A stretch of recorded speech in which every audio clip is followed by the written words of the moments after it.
Okay, let's have a quick MCQs kind of quiz, you can say, and then we'll start with the discussion.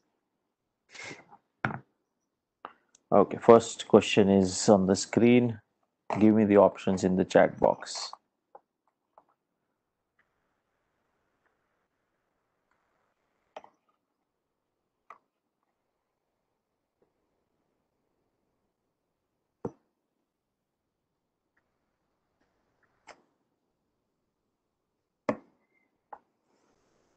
Okay, some are saying D, some are saying A.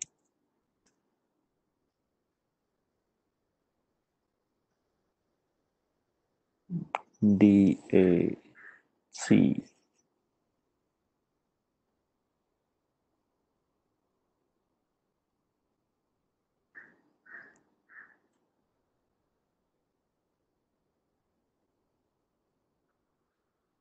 Okay, so few C's, lot of D and A's. The correct answer is C. So you have to understand the difference when it's change in demand because of any other factor than price, then it shifts the demand curve. If it is because of the price, it is what we call it as extension of demand, and the movement happens along the demand curve. But when it is because of any other factor other than the price of a good, then it will not lead to movement along the demand curve. It will shift the demand curve. So increase in demand is different than extension of demand. We have discussed that. Okay, next, let's see.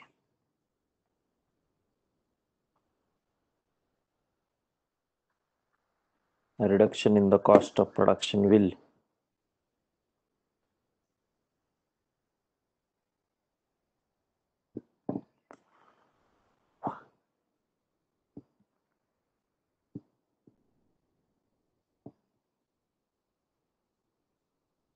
okay.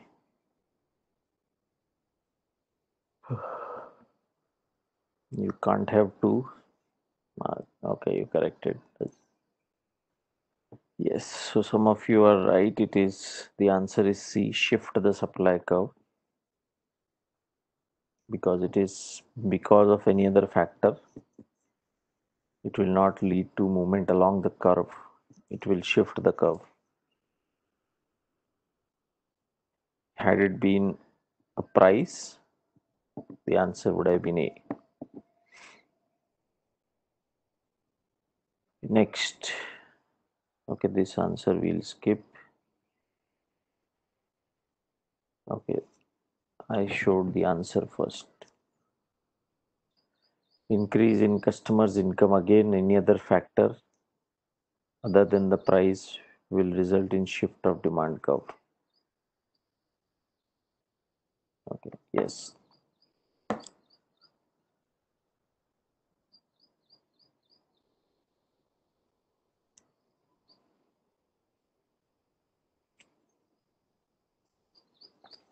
Following is not the assumption of law of demand. Yes, it's not B, it's D. Everything else remains constant. That's the assumption. Only the price will change. So no change in, okay, what's happening here? No change. The answer is D, price of goods. Okay. Exceptions to the law of demand. Law of demand is not applicable to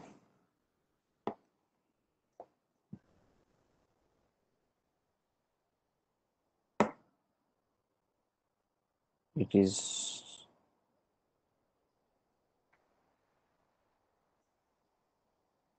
Giffen goods.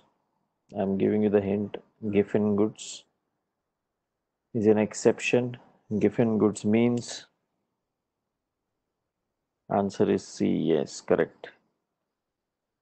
Inferior goods.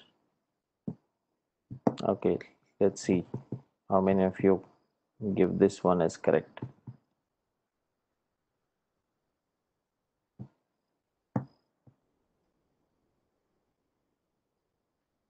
A or C, Mohak. You have to choose one.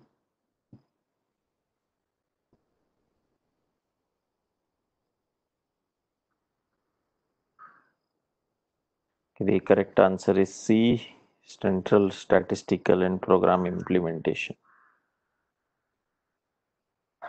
Yes, next.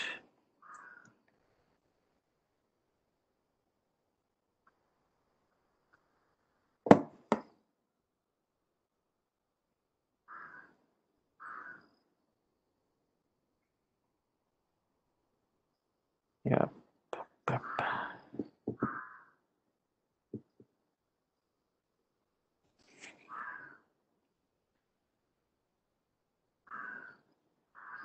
Option.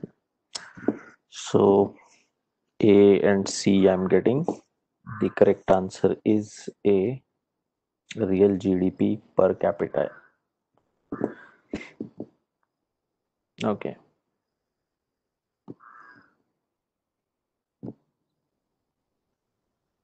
Real national income measures.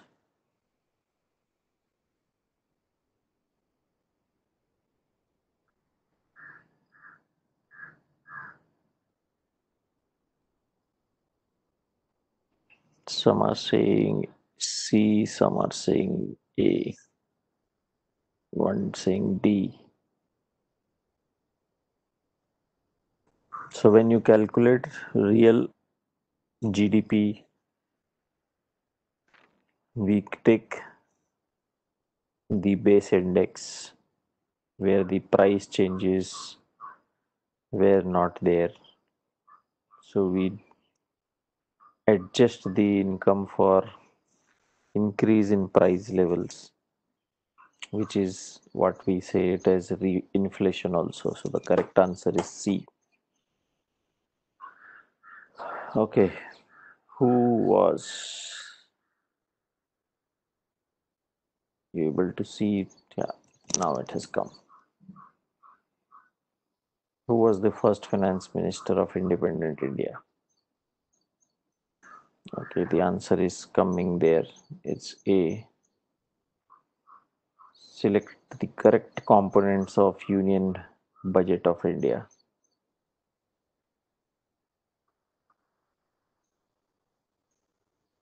Yes, it consists of both revenue and capital. So correct answer is both A and B.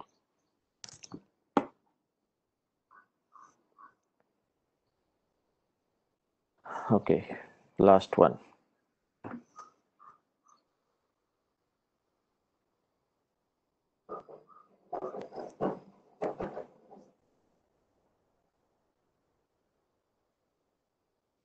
A, B, A, B. It's A only because it's a contingency fund. If I change it to consolidated fund, then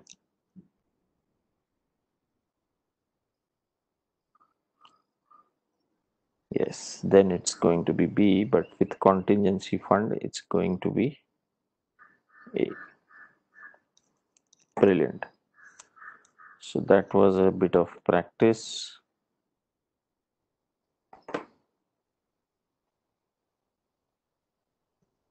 Now let's start with the discussions. Okay, hope you guys had fun. Let's start with the discussion. Basics of capital market, types of shares and debentures. Yes, I will share it. Okay.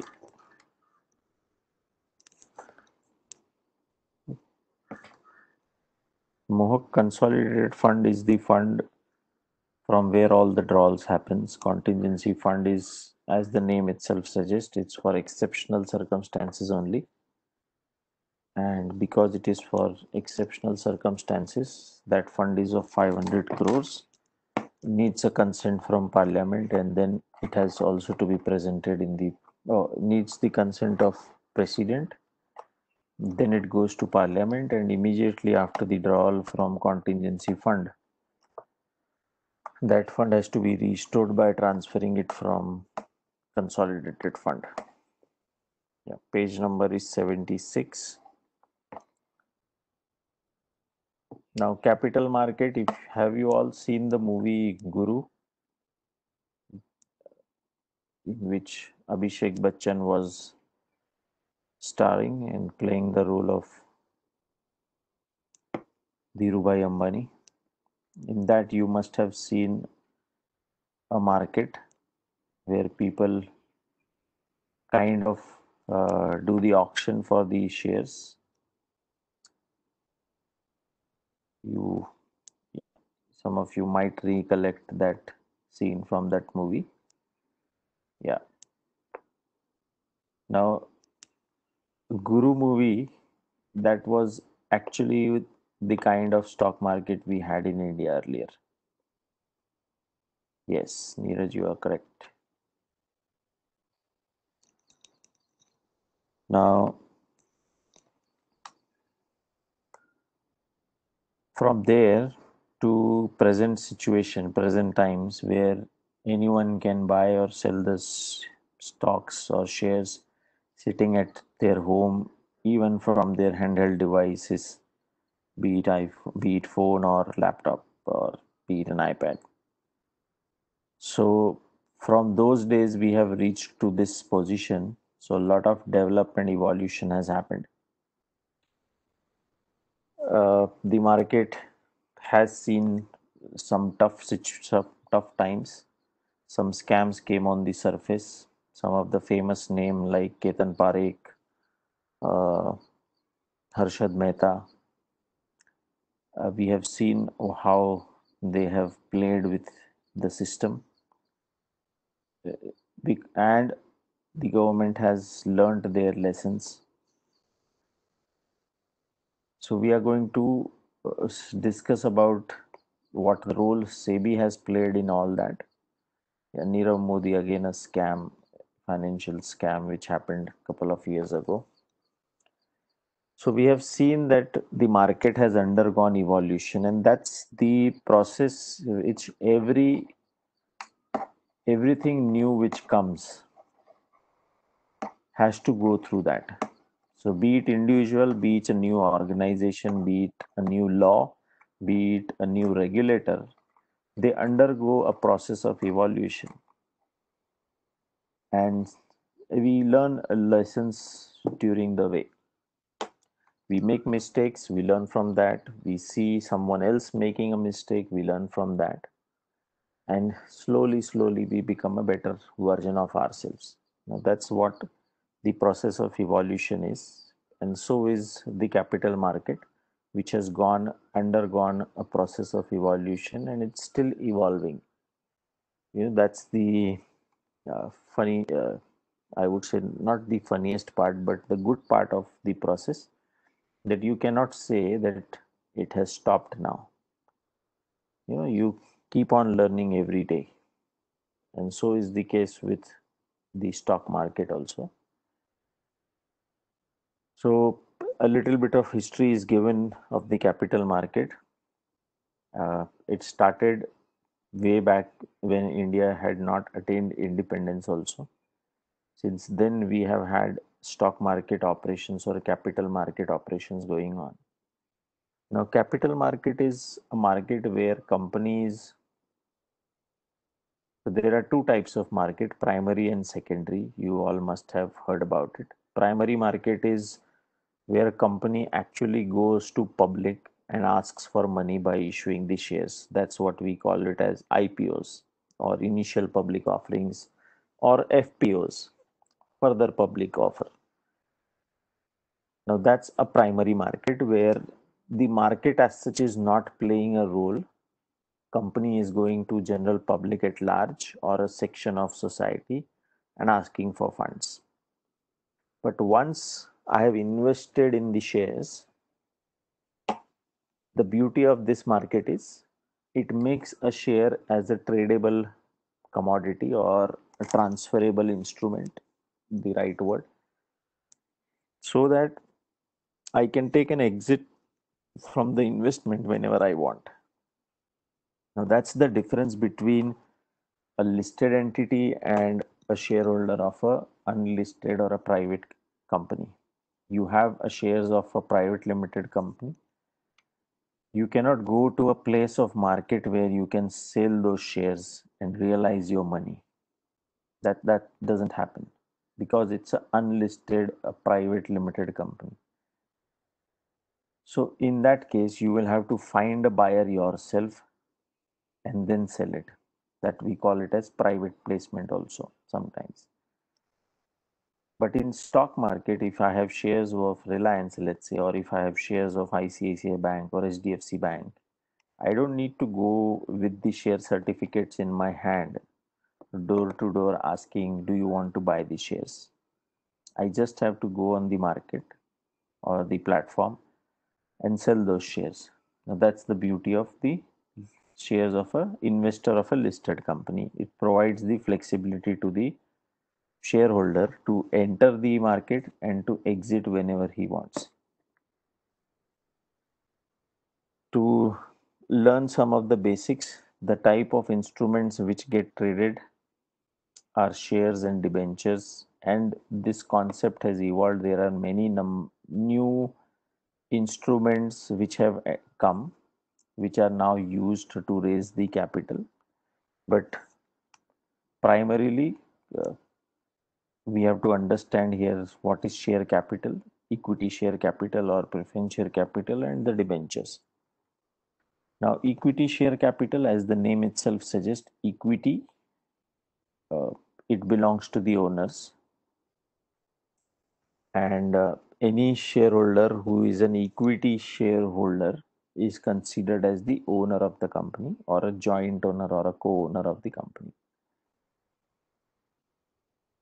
Now, that's the main source of funds for any company. A company cannot have only preference share capital, they have to have a equity share capital. Now, what is the difference between equity and preference? Equity is those with the owners. Preference also, preference shareholders are also the owners of the company, but they get a preference, as the name itself says, preference. They get the preference, one, at the time of payment of dividend or sharing of profits, and second, at the time of winding up when there is a repayment of capital happening. So they come a little prior to the shareholders, equity shareholders, when it comes to drawing the money from the company as a dividend or repayment of capital at the time of winding up or liquidation. Hence, they are called as preference share capital. Now, there are these types of equity share capital. Authorized share capital is the maximum capital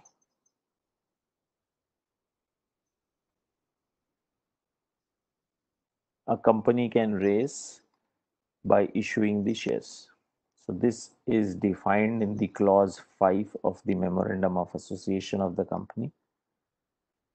You all would have heard this terminology, MOA, Memorandum of Association. Now, Memorandum of Association defines the framework of the company, and we have also studied a doctrine of ultra vires when we study the Memorandum of Association. So, doctrine of ultra vires says any act done beyond the scope of Memorandum of Association is void, is ultra vires. Hence, the capital clause, when defines a capital, let's say a company was registered with the capital of 1 crore as an authorized capital, which means the memorandum has set the limit for a company to raise the capital up to 1 crore by issuing the shares. What type of shares again has to be defined in the clause. It can be all equity, it can be 50% equity, 50% preference, it can be 50% equity, 50% unclassified, Company will decide in the future when they will be issuing the shares. So the capital clause will set the limit. Now the question comes, can that limit be reset? Yes, it can be changed. There is a procedure given in the section 61 of the Companies Act which says you just have to pass a resolution in the members meeting to alter the capital structure, authorized capital, report it with the registrar of companies in the prescribed form, which is SH7, and your authorized capital will be changed. So this is what authorized capital is all about. Now, if the limit of the company to issue the shares is 1 crore and company decides to raise only 10 lakhs now because they don't need additional funds at this point of time, so they will issue 1 lakh shares of 10 each. If the structure is 10 lakh shares of 10 each is equals to 1 crores, company decides to issue. So 1 lakh into 10 is 1 crore is what is authorized. Out of this, if the company has issued means they have offered these many number of shares, so they have offered 10,000, let's say, or no, so 1 lakh into 10 lakh into 10, so now they have offered 1 lakh into 10, 1 million worth rupees shares they have issued. Now these many shares they have offered. Now let's say there is no one who is willing to buy 1 lakh. Company receives application only for 90,000 shares, which means only 90,000 shares are subscribed.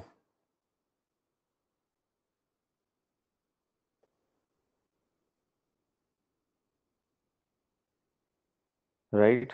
Now, if the terms of issue said out of this 9 lakh rupees, I need only 50% now, 50% I will call later.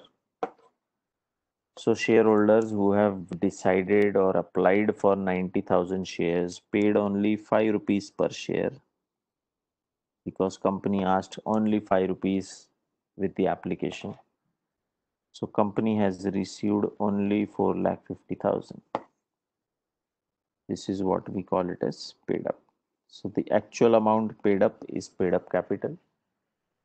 The number of shares issued are 1 lakh. The number of shares subscribed are 10,000. Hence, you would have seen the news also sometimes whenever a company issues an IPO, they say the issue was oversubscribed by 33 times, which means 1 lakh shares were offered and applications were received for 33 lakhs, which means more and more number of investors are willing to be a shareholder. Okay, so this concept is clear with all of you. There are two additional terminologies used: rights issue and sweat equity. Paid up and called up are equal, not necessarily. If you have called but the shareholder has not paid, then the paid up will be less. If all the called up money has been paid by the shareholders, then yes, called up and paid up will be same. Now, rights issue, rights shares, there is no separate category of shares. Rights shares is rather a method of issuing shares, I would say. In the Companies Act, Section 23 talks about the ways in which a company can issue the shares. And there are two methods which are given. One is rights and second is private placement. So rights is when I have a shareholder, I have 5 shareholders in my company or 100 shareholders in my company, and the company needs more money. Now company needs more money, they have two options. One, I go to the same shareholders who are already a part of my company. Now, when I go to them and I offer them shares in the same proportion in which they are holding the shares, now that method is called as rights shares. When I go to my existing shareholders for additional funding and I offer them the shares in the same proportion in which they are holding, that method is called as rights shares. The provisions are given under Companies Act, Section 62. You don't need to remember the sections, but just telling you for the sake of information. Hence, you will see the explanation says company issues it to existing shareholders to protect the ownership rights of existing investors. How this results in protection? Because no third player will be coming in the company, so the investment will remain within the group. That's why it is called as, it is a way in which we protect the ownership rights. Sweat equity, again, as the name itself suggests, sweat means pasina. So sweat equity means when the shares are issued not against cash but against the contribution. Right shares, right issue is one and the same. Yes. As I said, it's a method of issuing shares. If you go to existing shareholder and no one is willing to buy, then you go to public. So when you offer it to existing, then it's rights. When you don't offer it to existing but to someone else, it is a preferential allotment or private placement, is what we say. Now, sweat equity is right of preemption. Yes. Correct, Aditi. Now, sweat equity, here the consideration is not cash, but the consideration is the contribution done by a particular person, be it employee or a director. So when a employee, let's say, has a patented technology in his name and he gives the right to use the technology to the company, and against that company issues them some shares. Sweat equity is an example of stock option? No, Neeraj, those are two different concepts. Sweat equity is always against a consideration other than cash, but employee stock option can have consideration in the cash form, which means in ESOP companies, the employees pay cash, pay for the shares. In sweat equity, they pay but not in cash, but in kind. Divya, please explain this in Hindi. Okay, sweat equity shares in Hindi. So sweat equity shares concept is clear. Let me again explain it in Hindi.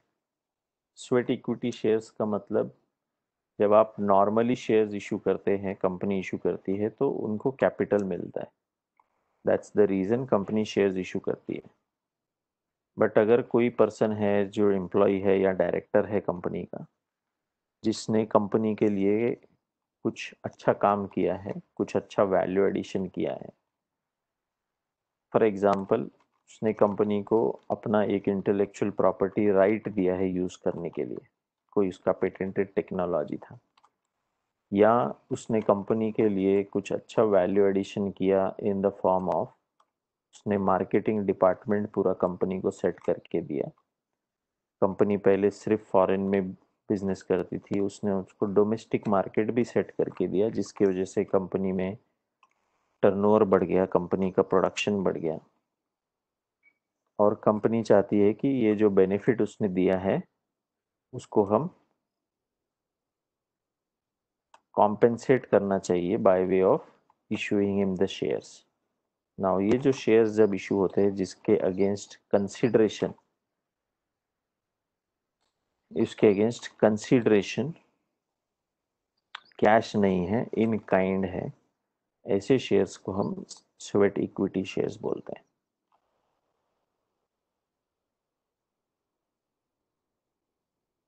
you can say that it is not necessarily to retain, but it is sometimes offered as a compensation for the value addition done. Now, discount or not, that's again a very, very difficult question here because it's very, very circumstantial.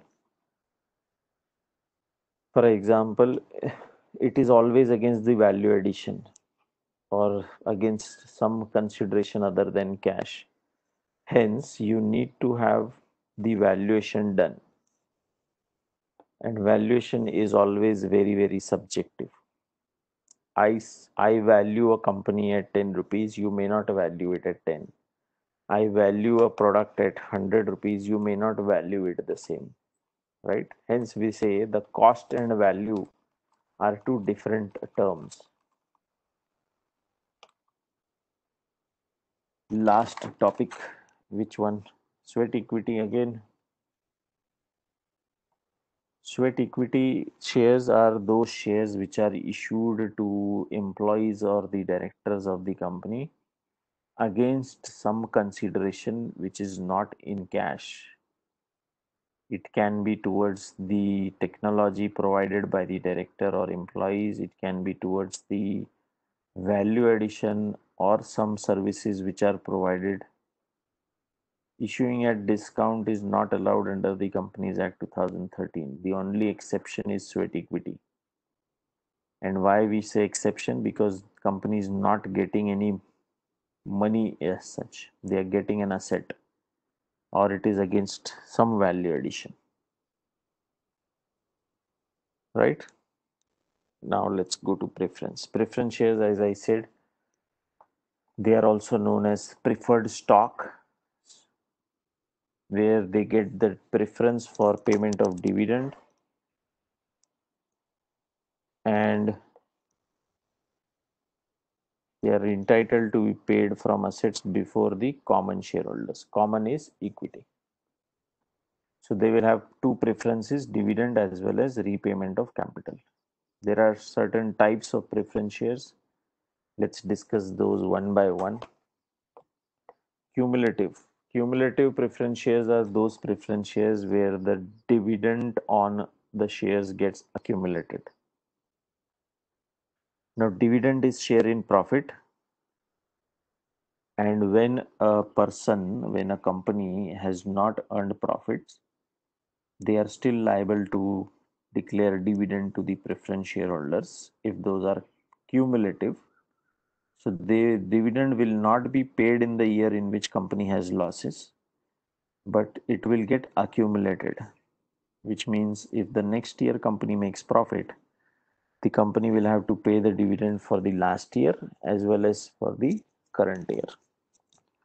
Now, when this accumulation happens of dividend, those shares are called cumulative preference shares.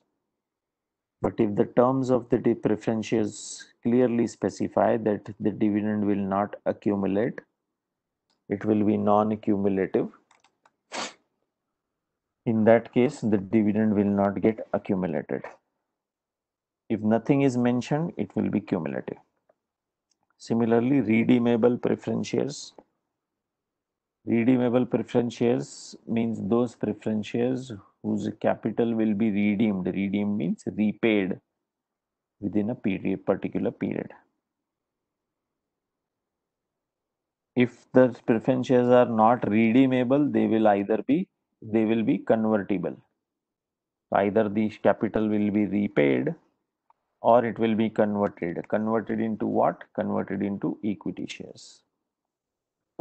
If the shares are not convertible, then those shares are called as excuse me. Sorry. When the shares are not convertible into equity, they are known as non-convertible preference shares and they will always be redeemable. And the last category is participating or non-participating preference shares. Participating shares means those preference shares which after they are paid their share of dividend will also be entitled to the share in the surplus which is otherwise available to equity. So company made a profit of 100 rupees. Out of that, they paid the dividend of 10 rupees to preference shareholders. So this 90 is for equity. Now, when there are participating preference shareholders, they will also get the share from this surplus. Participating preference shares. If nothing is mentioned, then the preference shares are non-participating. Okay.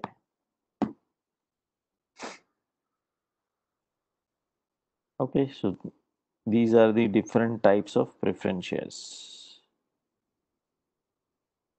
Now let's go to debentures. What is debenture? Debenture is nothing but participating means when they participate in the surplus which is available for equity shareholders.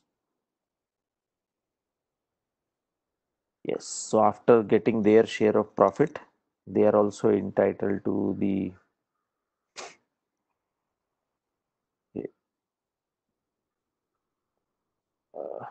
Akansha, I'll answer you separately because that's off topic. Types of the first understand the debentures. So debenture is nothing but an acknowledgement of debt. When a company has received a loan or taken any money on debt, and they have issued a kind of certificate acknowledging that debt, that document is what we call it as a debenture. Now there are several types of debentures. One is secured. Secured means when, because it is a loan, and if company has offered any security against the loan, those debentures will be called as secured debentures. But if there is no security offered, no asset have been offered as a security, then it will be treated as unsecured debentures. Next is redeemable debentures. Redeemable means those debentures which will be repaid in a particular period. So let's say 5 years, 10 years. So whatever is the tenure of loan, if at the end of tenure company has to repay that, it is a redeemable debentures. Next is irredeemable. Irredeemable means they are open-ended. There is no fixed tenure defined. The debentures are perpetual in nature, which means they will be paid when the company decides, right? And if nothing happens, if company doesn't decides to repay, they will be repaid at the time of winding up only. Very rare to find such type of debentures in the practical world, but it's just a concept on paper. Next is convertible and non-convertible debentures. Now convertible again are of two types, fully and partly. Again there are few types, optionally and compulsorily. So be it optionally convertible, so then there is an option to get it converted into equity, or those will be redeemed. Partially convertible means some part of the loan will be converted into equity, some will not be converted, will be repaid. Accordingly, a non-convertible debenture means any debenture which is not convertible into equity shares will be treated as a non-convertible debentures. If nothing is mentioned, the debentures are non-convertible only.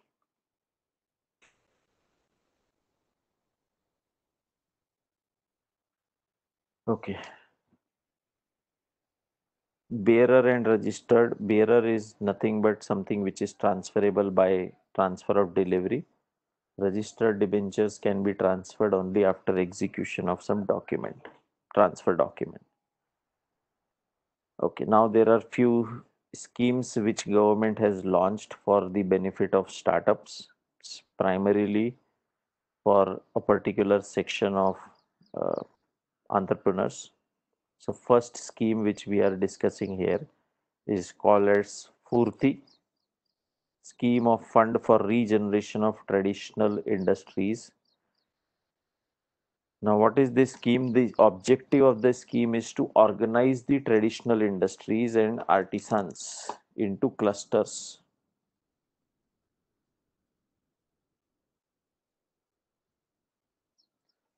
Now, cluster is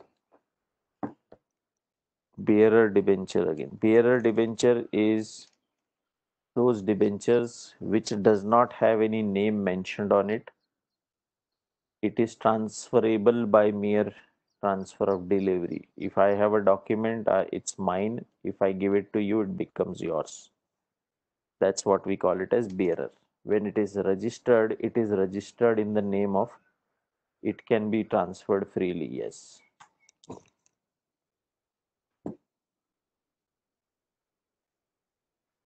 Right. Now, this Furti scheme is where uh, a scheme is to organize the traditional interest industries. Now, we have seen that India has been known for the handicrafts, for the artistic products which the artisans manufacture. The art forms in India are of varied types. Some of the art forms are dying because we don't have any more artists who can perform such art or replicate or publish or broadcast that art. Hence, to promote the traditional industries, the handicraft industry, the artistic industries, this scheme was launched to fund those traditional industries. And the way it has to be done was decided that we will make clusters. Clusters means, so today if we go to a mall, it is nothing but a cluster. No, cluster in bearer debentures are two different things, Lakshmi. We have gone to the second topic already, subsequent topic. We are out of debentures now. Don't mix. Now you go to a mall, any shopping mall, it is nothing but a cluster of all the businessmen, entrepreneurs, all the retailers who are selling their products. Now, why people prefer to go to a mall? And we have seen when a person goes to a mall to buy a particular product, more possibly he ends up buying few more products also. Now, that's the way the mall culture has creeped in, and taking benefit of that clusters, everything are available under one. The objective was to have a cluster of such traditional industries so that every player in that cluster gets benefited. Now, how this scheme will be made implemented? It will be by way of providing a financial assistance. So the government is going to provide financial assistance to a project up to the 8 crores to support soft, hard, and thematic interventions. Who can apply? So NGOs can apply, the government institutions can apply, Panchayat Raj institutions can apply, private sector can apply, or companies with CSR can apply. Clear?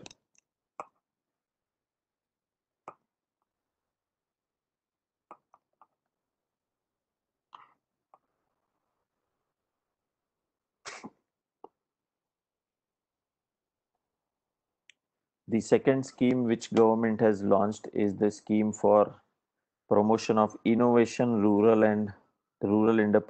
industries and entrepreneurship, which we call it as Aspire.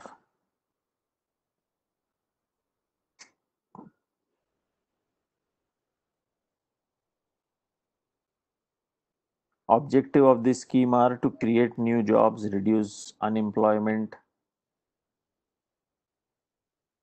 CSR stands for corporate social responsibility. Yes. So it's a provision under Companies Act where every company falling into a particular.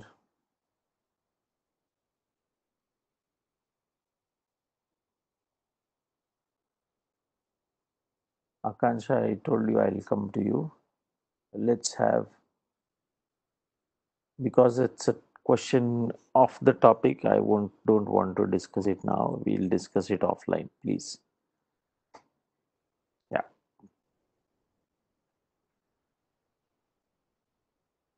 Okay. So Companies Act provides that every company falling in the particular category, for example, every company having a net profit of 5 crores or more, has to contribute 2% of their net profit for social purposes. That's what we call it as corporate social responsibility.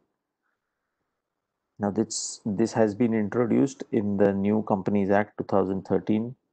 There is a provision under Companies Act which kinds of makes it mandatory for those companies. The provisions are given under Section 135 of the Companies Act. Okay, so objective of this scheme Aspire is to create new jobs, reduce unemployment, promote entrepreneurship culture. Entrepreneurship culture is something which is very, very important, and many corporates are now using it. Yes. Now, company has to the today the colleges, educational institutions are also promoting entrepreneurship because the mindset of the youth is changing, and that's a very good sign. More and more entrepreneurs should emerge, and the reason of that we will discuss in some time. But it's beneficial for all the stakeholders. It's beneficial for those who are becoming the entrepreneur. It's beneficial for the society because it will result in more and more employment generation. It will also facilitate economy because the capital which is there unutilized will also be channelized into some productive purposes. So that's the benefit, and hence the scheme has been launched to promote entrepreneurship.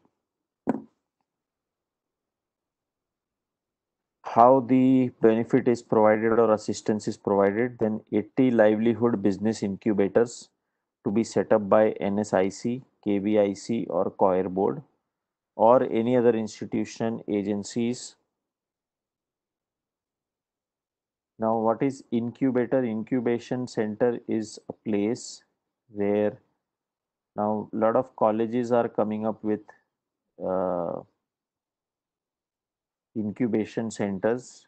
Primarily the center which provides the basic facilities of office space and some employees or common services, let's say interns.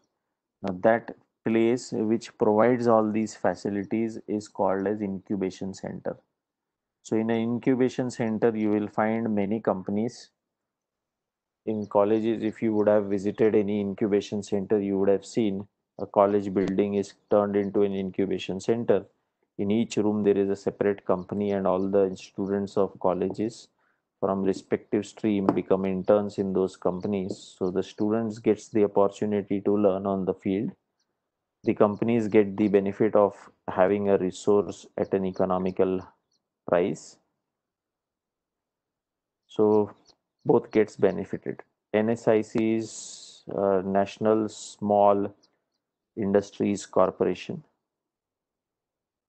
is what is NSIC stands for. KVIC is Khadi and Village Industries Corporation. And Choir is uh, how to explain choir?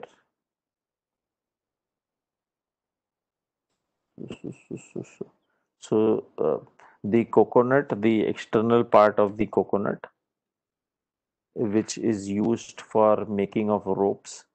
Now that part is that material is called as coir. Yes.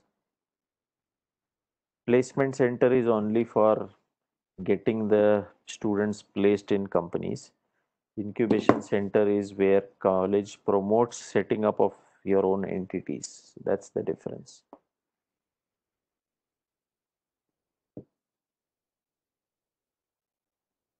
Okay. So in case of incubation center to be set up under PPP mode, public private partnership with NSIC, KVIC or COIR board, one time grant of 50% of cost of machineries. That's the benefit. Other than the land and infrastructure, or 50 lakhs, whichever is less to be provided. Okay. Third scheme is Entrepreneurship and Skill Development Program, ESDP. So since 2009, government has realized National Small Industries Corporation, NSIC.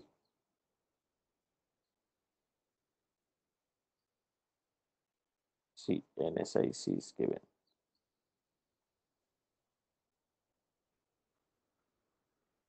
Now, Entrepreneurship and Skill Development Program. So 2009 government has, since 2009 government has started emphasizing on development of skills, and a lot of schemes are being launched. A policy has been introduced where a lot of centers are set up. A lot of partners have been added for providing the training, skill development training. So these programs are organized regularly to nurture the talent of youth by enlightening them on various aspects of industrial activities. So the training varies from a very micro level, those people who work on the job floor, to a higher level also. Now assistance is in the form of 20% of the total targeted of programs are conducted exclusively for weaker sections where nothing is charged as a fees. Debanjana, can you please check the bandwidth at your end? I think it's working fine from my end.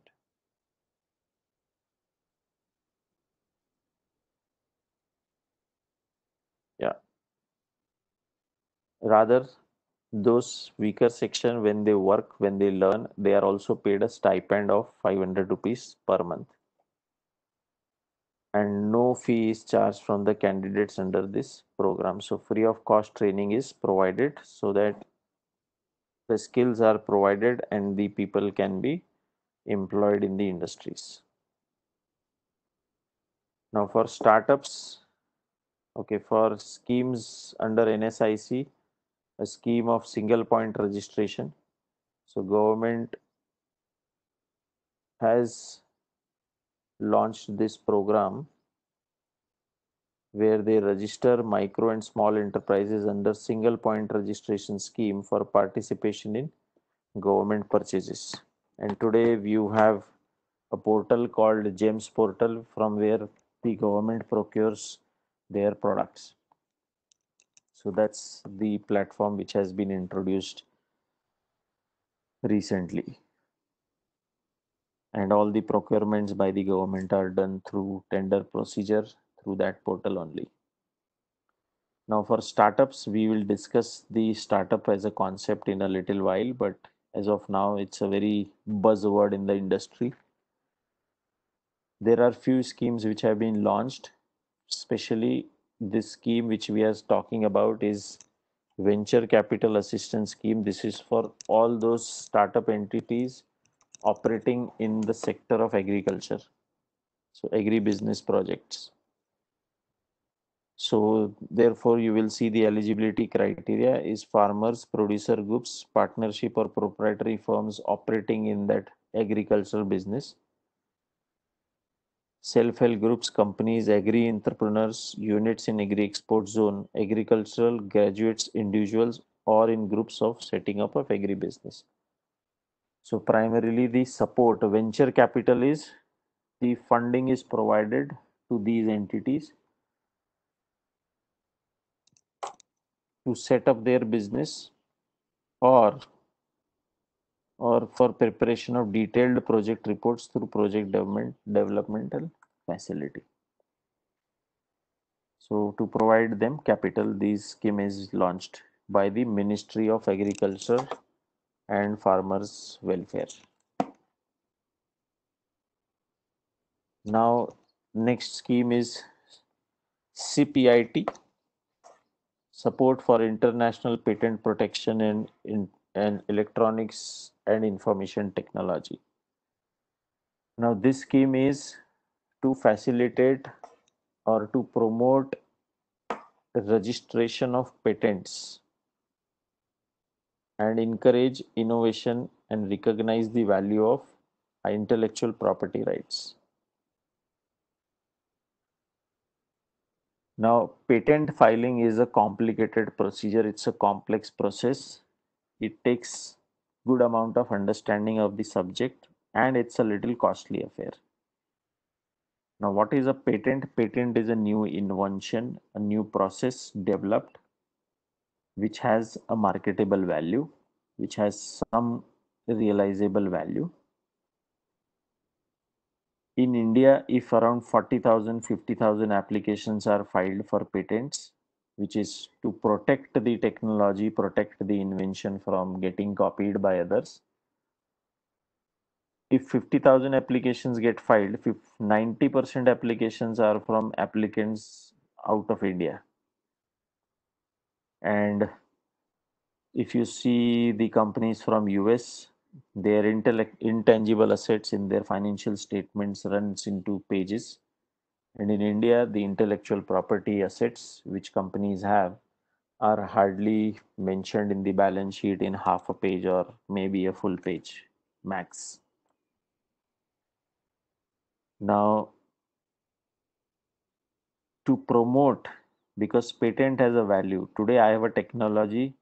Let's say I have developed a technology of the you would have heard this technology when you go to buy a mobile, Gorilla Glass.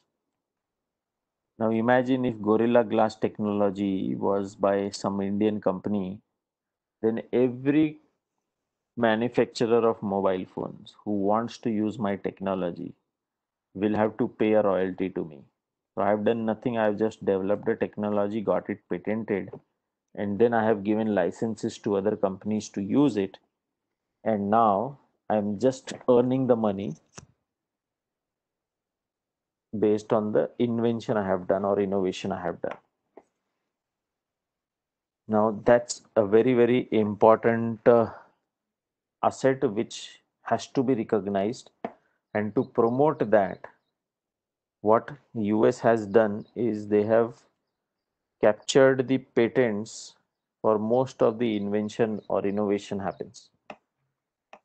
Even though the minds of Indian are very sharp, but when these people go to US and work for US entities, the technologies we create are registered in their name and they license the same technology to another Indian company which was initially conceptualized and designed by an Indian only, and they take money from an Indian company against that technology by way of a royalty. So it's an important statistic, a very interesting statistics. If you can just do a little bit of research and you will realize that how much of the foreign exchange outflow from India is towards import of new technology.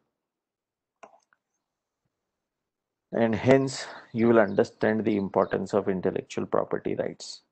Government has realized it and hence they have started promoting it big time. So therefore this scheme which facilitates in international filing of patents, there are some eligibility criteria. For example, they have to be registered under MSMED. They have to be a registered company under Companies Act, should fulfill the investment limits of plant and machinery under MSMED, which got realized Yes, it's the question many have, Surya, and slowly it will change. Applicant should be registered STP unit. Now, STP is Software Technology Park.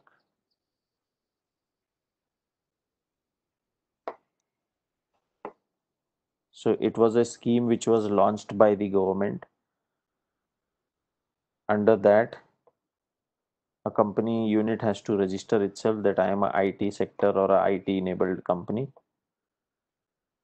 Copyright and patent. Patent is for new processes. Copyright is primarily for some artistic or uh, literary work. So book is copyrighted, it cannot be patented. Music albums is copyrighted. It as those are not patented. Patent has to result into creation of something new which has never been in existence. And it is pertaining to some manufacturing process or some process of providing services.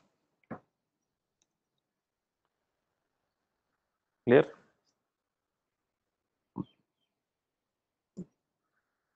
Okay. Okay. Tech applicant should be a technology incubation enterprise or a startup located in an incubation center and registered as a company should fulfill the investment. So again, the same criteria is coming. Primarily, it has to be registered as an MSMED. Yes, they all come under IPR. Intellectual property is of various types. Trademarks, copyrights, patents, industrial designs, geographical indications. There are many forms of intellectual properties. Even the aroma, when you go to a store, you go to a coffee shop, let's say Starbucks, you get a different aroma there. Now that's also an intellectual property which is registrable. Imagine. Incubation center is a center created to provide some common facilities to the startup or to the organization by, let's say, the office space or the employees or some common facilities. That center is called as incubation center. Okay, next is Stand Up India. We will discuss it separately because in the subsequent chapter we have to discuss this in detail.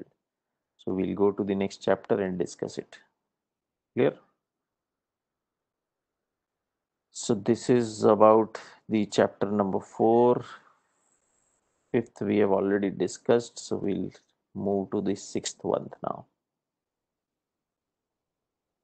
Entrepreneurship scenario. Now some of the schemes which, okay, Spurti, let's hold on to that question. I will share whatever knowledge I have on that.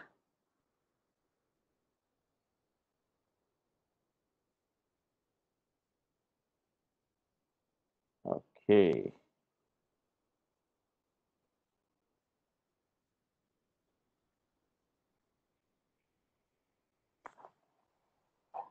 Yeah. So entrepreneurship. So let's go to the second part of this chapter first and then come to the first. So need for entrepreneurship in India. So when I read these first two paragraphs, I was really very happy to read them. It's very interestingly put. So let's read first two paragraphs, and some important metaphors have been used. A very good one. Entrepreneurs are considered as change agents in the process of industrial and economic development of an economy. Now, why entrepreneurs play an important role? Imagine there would have been no companies in India, only people who want to go and work. It wouldn't have been possible, right? So, there are two sections of society, one who are self employed, and second, who are employed somewhere, working somewhere. Now, if there wouldn't have been any other company, any other entrepreneur, the only provider of employment would have been, page number is 115,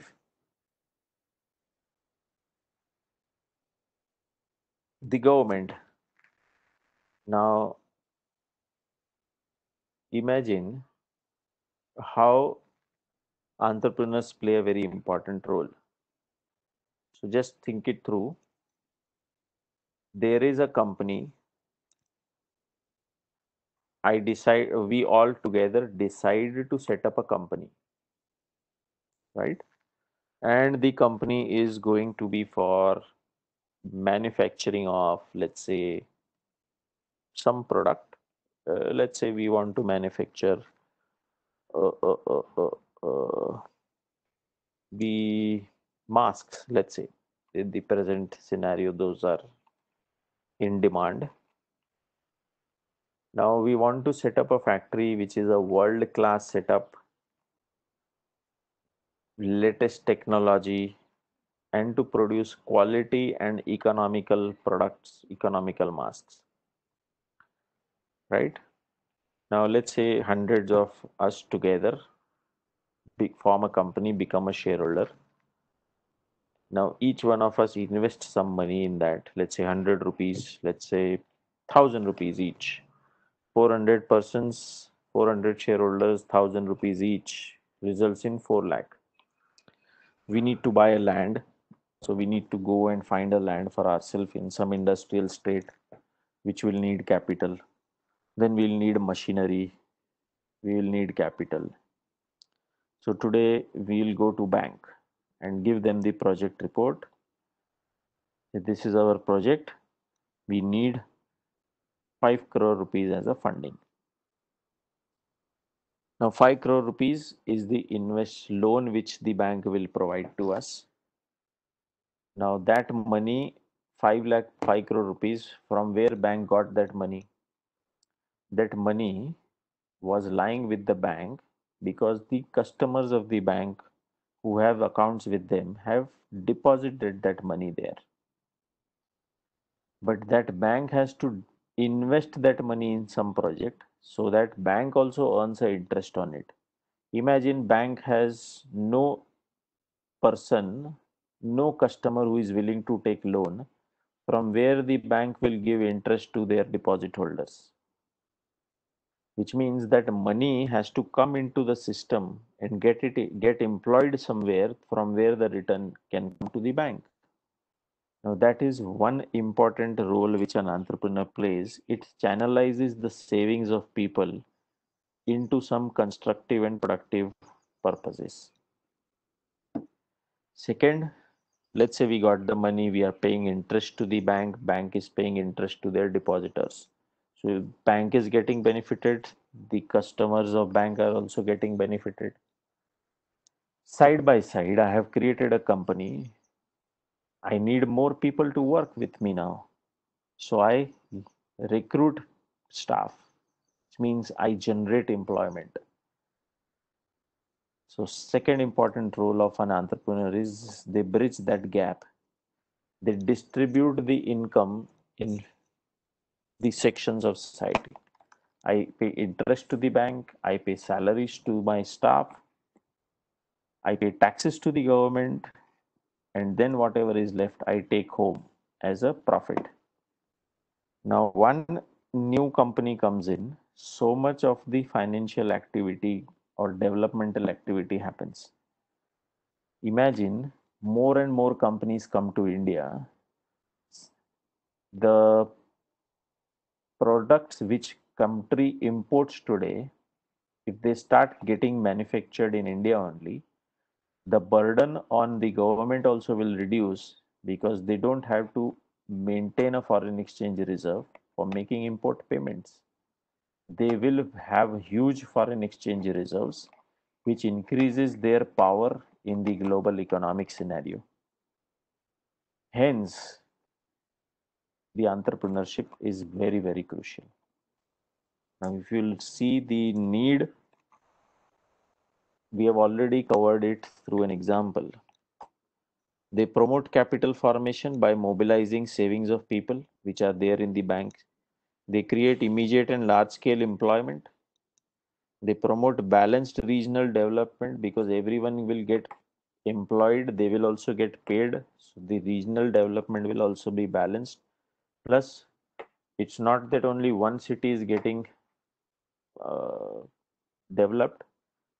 Every rural enterprises, every small player, company, small part of the country, semi-urban part of the country will also get benefited when new companies will start in each of such region. They help reduce concentration of economic power.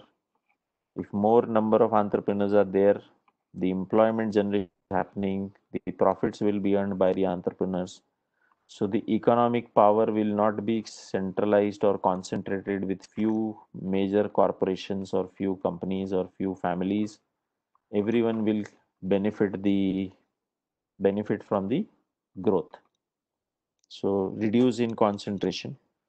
Promote equitable redistribution of wealth, income, and even political power in the interest of the country. So again, same point, redistribution of wealth, income, and even political power in the interest of the country. They encourage effective resource mobilization of capital and skill, which might otherwise remain unutilized and idle. We discussed that if money is in the bank, nothing will happen to it. It will remain idle. So is the case with the youth. If they are skilled, they are educated, but they don't have a place to work, their skills also will be unutilized. By establishing industries, we induce backward and forward linkages. Now, this is very important, forward and backward linkages. For example, we all decide to have a company for manufacture of masks. For masks, we will need material, which means the backward linkage of our company will be we need more and more textile industries to furnish the requirement of the mask manufacturing companies. So backward indication, backward linkages, because of one company coming up, the production of another company also goes up, backward linkage. And third, forward linkages, where the masks will be used. So in the hospitals, in the medical retail shops, those also will get benefited because of a new company coming up. So that's a forward linkage. Same is if you decide to set up a steel plant, so you need raw material, iron and ore. Forward linkage will be I produce the steel, so the utensil companies also will go up because they will have more raw material, better quality raw material. So one company comes up, one industry gets developed, the industry on which I am dependent will also get developed. The forward linkage means the industry which depends on my product will also get developed. So if I produce cotton, if I produce textile, then backward linkage is cotton, forward linkage is the cloth manufacturing companies. So one industry develops, the other two industries which are forward or backward linked to me also gets developed. Last but not the least, they also promote countries' export business. That is an important ingredient to economic development. Now, which are the bottlenecks in entrepreneurship growth? First is inefficient time management. That's something which all of us struggle with sometimes. We fail to manage the time. And why it is mentioned there? Because when you start a company, you initially you have to do everything. But when you start doing everything, you get habituated or to do everything. But when you have to scale the operations, when you have to go from one level to another level, you have to find resources who can take care of the other work so that you can focus on more productive work. So, as a owner of the organization, as a person who is responsible for strategy making, I have to take myself out from the processes which are less productive, or those processes for which I can easily find an alternative. So that's where most of the startup or entrepreneurs struggle. Initially, to start the company, yes, the phase is different. You do everything on your own because you cannot afford the salaries of the new employees. So you decide to do everything on your own. But when you reach to a level, you have to go to the next level. You have to focus on those things only which are important to you and find an alternative to do another. Lack of money, yes, that's a very, very important bottleneck. Most of the startups in the present scenario are struggling because uh, the startup is one section of entrepreneurs which needs constant flow of money because they are still not established in the market. They are still relying on the investors to fund their ideas till they reach to a product or stage where their product is a marketable product, their services are marketable services, and they have become self-sustained. Till that happens, they need funding. So that's again a bottleneck. But we have a lot of HNIs, venture capitals, a lot of forums who invest in startups. Too much noise. So too much noise means it has become a buzzword, but that doesn't mean that every startup is a success story. Angel investors, yes. So startup all over the world, the statistics suggest that more than 50% of the startups fail. So that's because of the too much noise, right?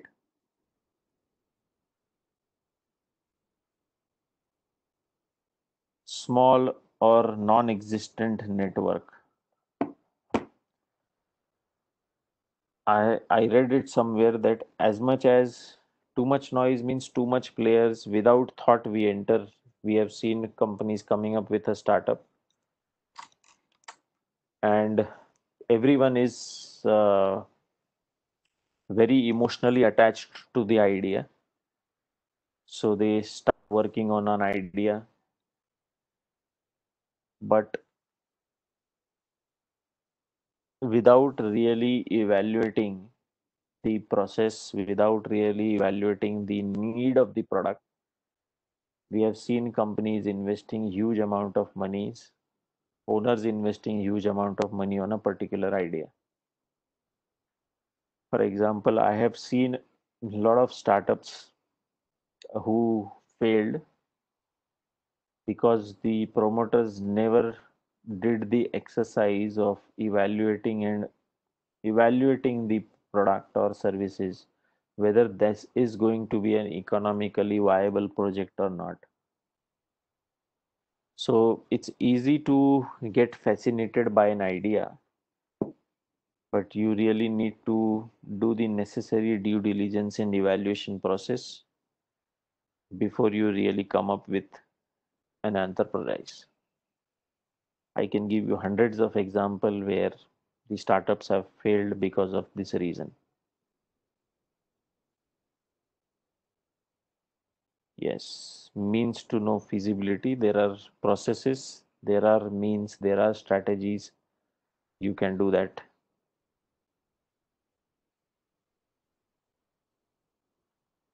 If I go into that, it's a very tempting topic to discuss. But if I go into that, we'll not be able to cover the remaining parts. So pardon me for that.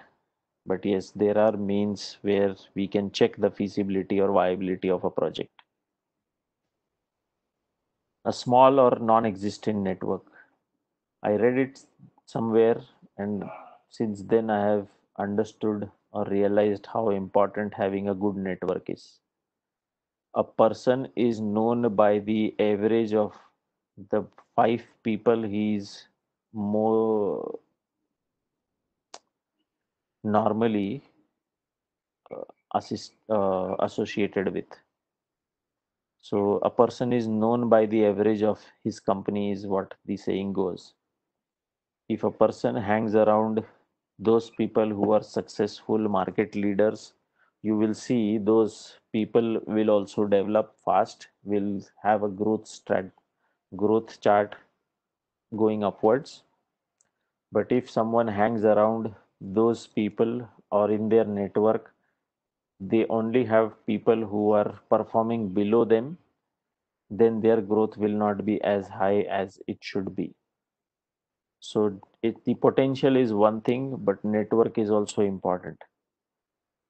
So most of the startups struggle there. Hence, forums have been created where the startups can come together. Yes. Last is growing too much too soon. So I have seen a startup growing fast and then going down also very fast without putting necessary internal checks or controls. We need to understand the processes thoroughly. So वो बोलते हैं ना, कभी कभी कछुए की चाल भी जरूरी होती है. Sometimes you really need to think it through. Yes, oh your rooms. And there are hundreds of examples I can show. Uh, so these are the bottlenecks of the entrepreneurial growth. And these are not the only one. There are many. Now to promote the culture of entrepreneurship, government launched, or rather Modi government launched this scheme, Make in India scheme. A very, yeah, Micromax, Swipe, Intel, Intex. There are many startups who have tasted initial success and then failed. A lot of educational apps also got the attention and then they failed. Lenovo, I won't say, but they are still doing good. But many apps like Byju's also came and went. Byju is something which is still in the market because they got good amount of funding. But there are many players who came prior to Byju and after Byju also, who started, got their initial success and then they failed.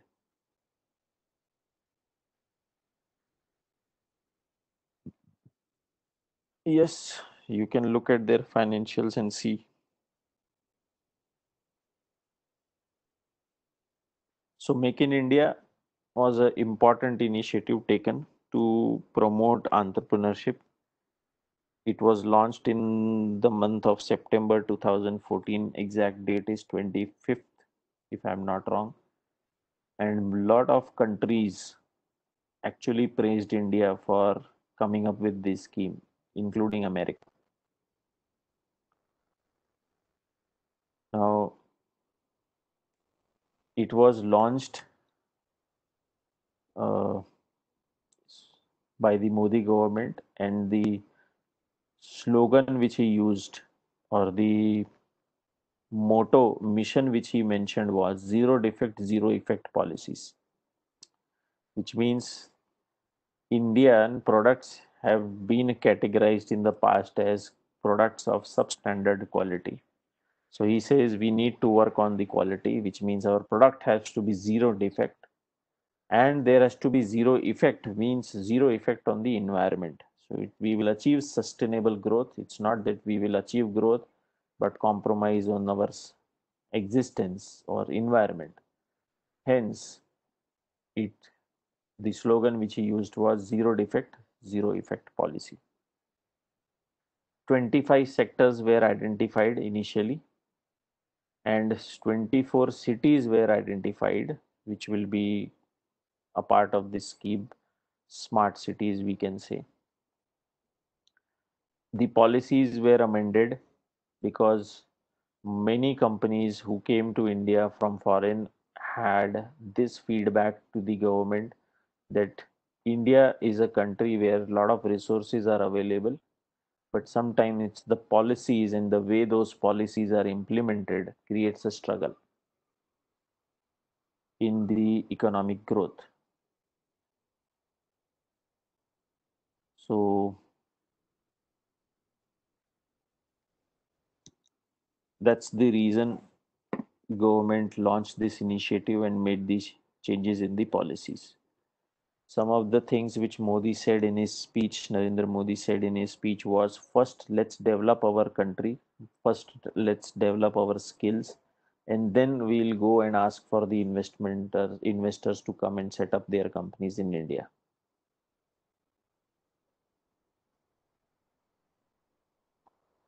So 25 sectors which were identified, some of those are listed here: automobiles, chemicals, information technology, pharmaceuticals. So these are some of the sectors out of that list of 25. The mission of this scheme was make in India, sell worldwide. So manufacture in India and sell worldwide. That's what the mission is rather. So purpose of the Make in India scheme was job creation, second economic development, and third is global recognition. So there was three fold objective: job creation,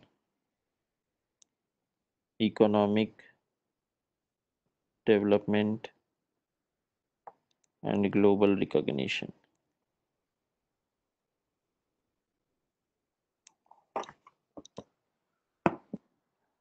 Clear?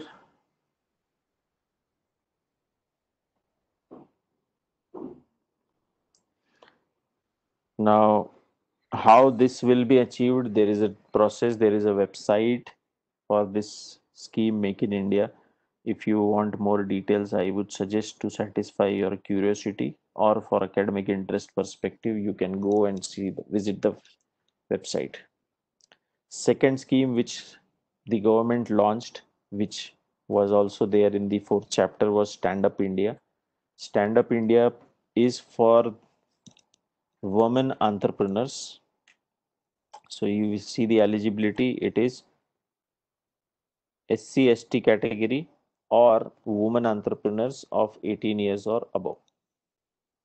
How they will be facilitated? They will be provided loan between 10 lakhs to 1 crores, provided there is one SC/ST borrower or one woman borrower in the firm if there is an organization. This loan will be provided only for greenfield enterprise, which means you are going to start something, you are not going to buy another company. This enterprise may be in manufacturing, services, or trading, whatever be the sector, but it has to be a new enterprises. If it is a non-individual enterprise, which means it's a company, LLP, or a partnership firm, then 50% of the shareholding has to be either by a SC/ST category or a woman entrepreneur. Then only the organization will be eligible for this scheme, which is called Stand Up Scheme. Right? What will be the kind of loan? It will be a term loan or a working capital or a combination of those. Purpose will be to set up a new enterprise in manufacturing, trading, or services by SC/ST or women entrepreneurs. Size of loan: 75% of the project cost inclusive of term loan and working capital. So project value जितना भी रहेगा उसका 75% will be the loan.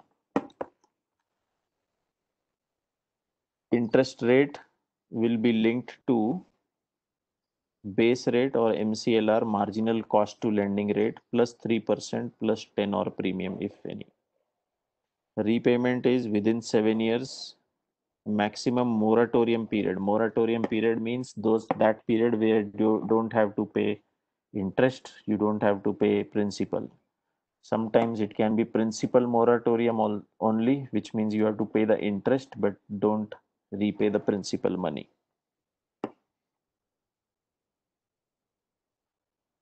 Yes. Working capital, for withdrawal of working capital up to 10x, same may be sanctioned by way of overdraft. So there can be working capital loan can be by way of overdraft also.